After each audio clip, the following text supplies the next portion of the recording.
How to accomplish your goals in life. All of us have certain goals in life, and they vary in shapes, sizes, what we are pursuing, whatever it may be, but we all have this drive to get certain goals. So in this video, I plan to show you my 3-step process that I think is really helpful for finding and then accomplishing those goals. With that being said, in the past, I really struggled to accomplish my goals. I couldn't figure out how to get that outcome, how to get that goal that I wanted. And so I want to help show you a process you can go through to help you accomplish your goals the right way. Because I think we can set goals for ourselves that can actually hurt us in the long run. And I'll explain a little bit about that in this video. With that being said, my name's Richardson. I'm a coach here at Life in Your Terms, and I make these videos to hopefully pass on my experience and pass on my knowledge to help you guys learn these things quicker than I ever could. And with that being said, I promise you, by the end of this video, you will understand how to accomplish your goals in life.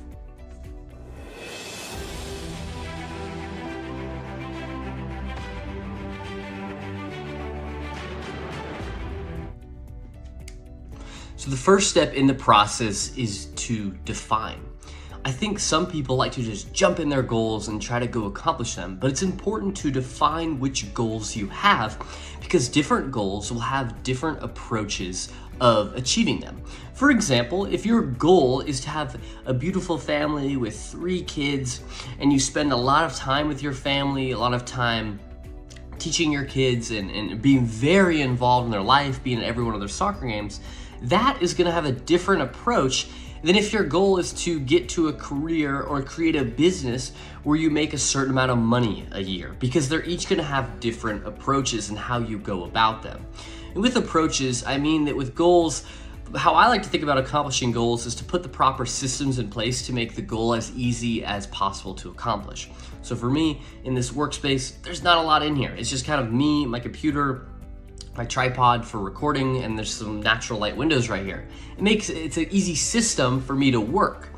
And so with family, it's like, what systems are you going to put in place to make sure that you are always there? Well, you'd have a different job probably than someone who would be career focused, focusing on making a certain amount of money.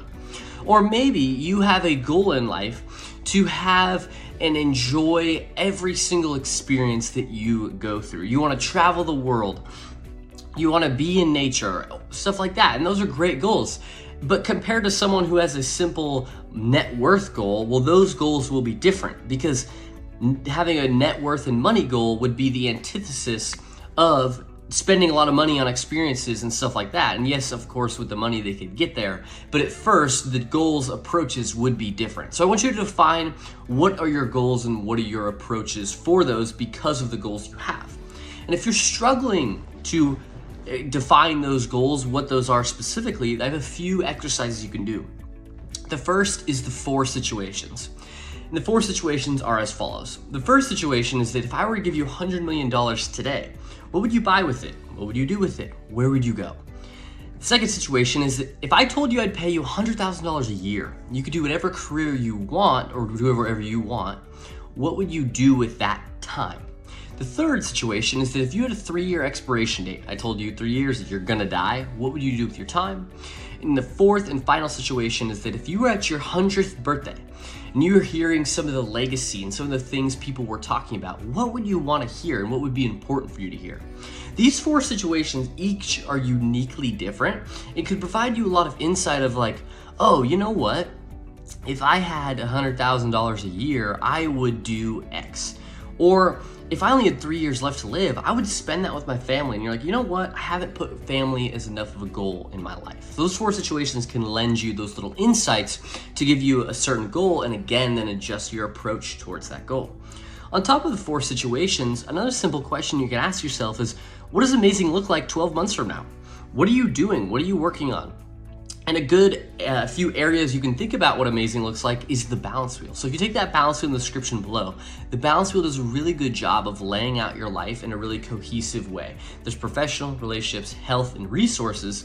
And in each of those, you can ask yourself, what does amazing look like within each of those? And that can really help you understand what are your goals in life and what do you want to pursue in the next 1, 5, or 10 years.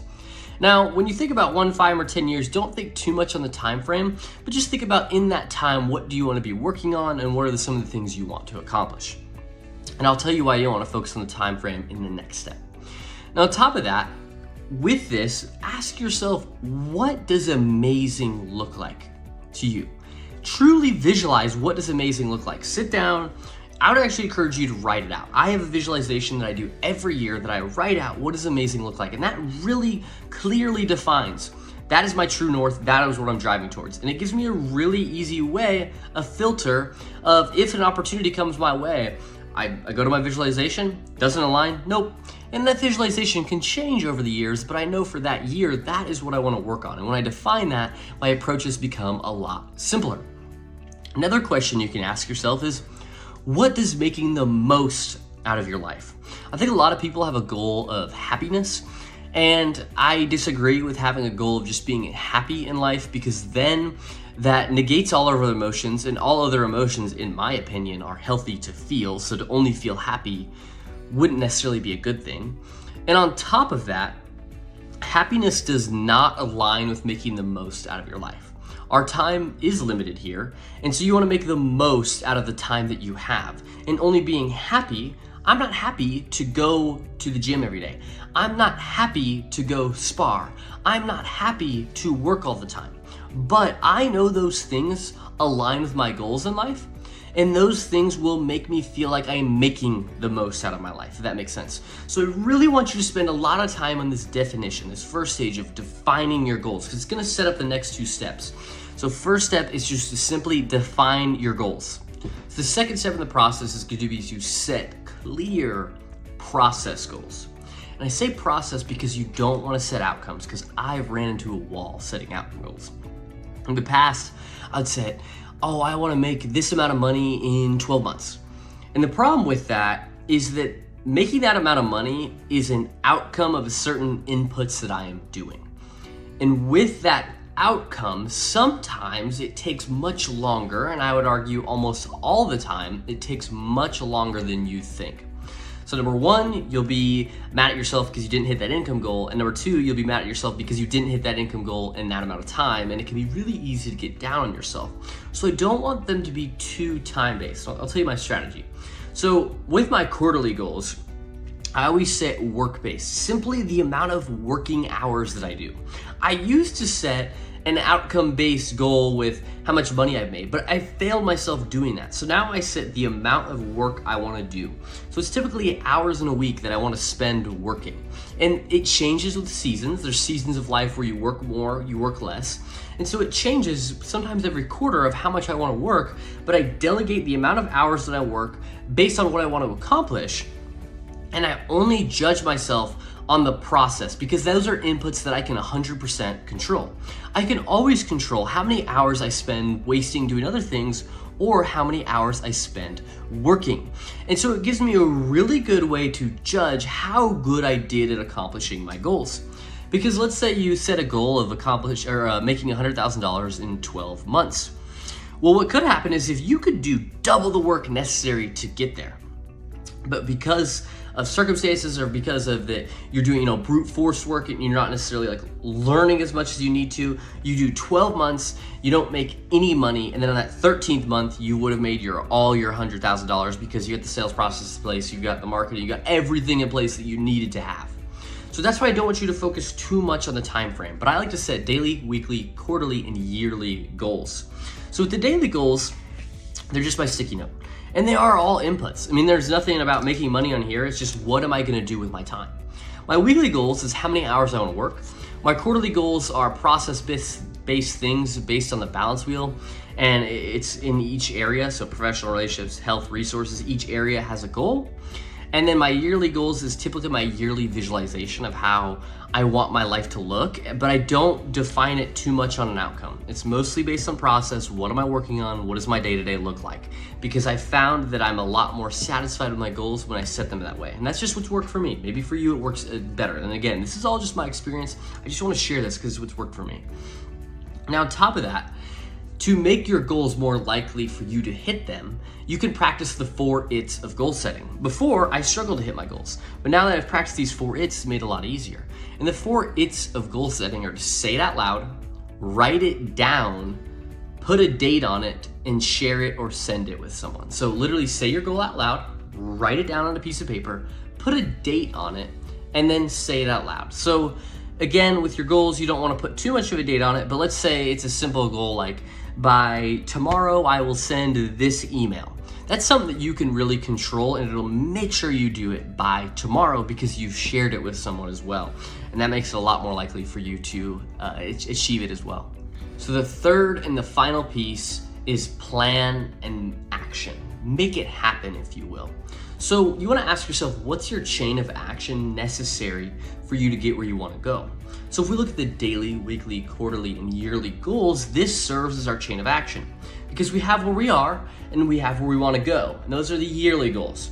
And then your quarterlies can serve as some mile markers along the way, some milestones. And your weekly and daily goals are going to be the chain of action necessary for you to move up that ladder to get to your yearly goals. So when you want to define the chain of action, what is all the actions necessary for you to get where you want to go?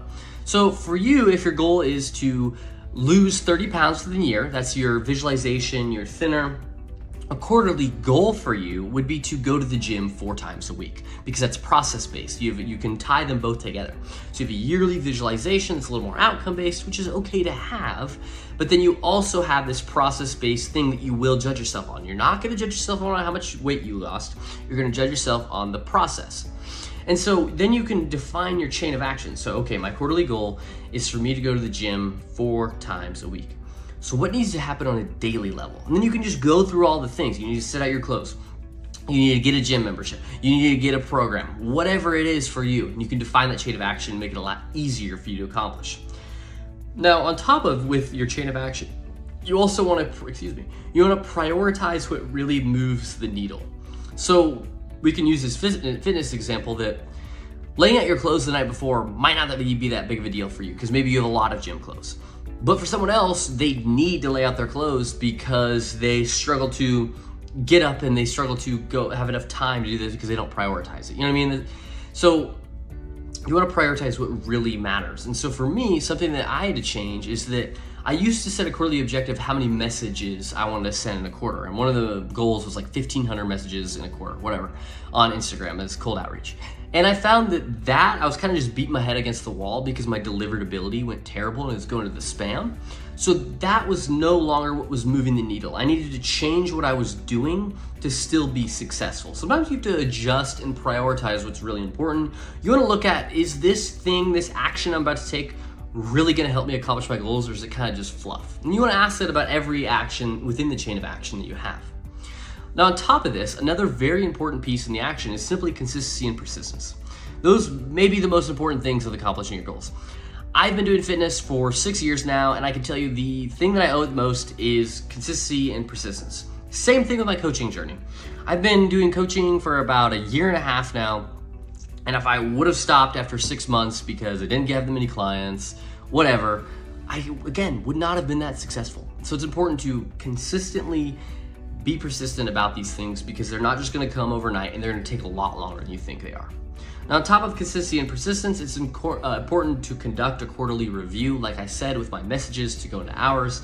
There's other things you may find that no longer move the needle that now need to be changed so you can continue to accomplish your goals. And finally, just simply make it happen. If 9 things don't work, that's okay because the 10th might be the thing that works. It's like setting the goal that you want to make 100K in 12 months. But what if you would have just made that 100K in the 13th month and you gave up on the 12th? So I want you to make it happen. Don't give up on your goals, even if it doesn't look great now. If you liked the video, please comment because I know to make more of these videos, and I'll see you guys in the next one.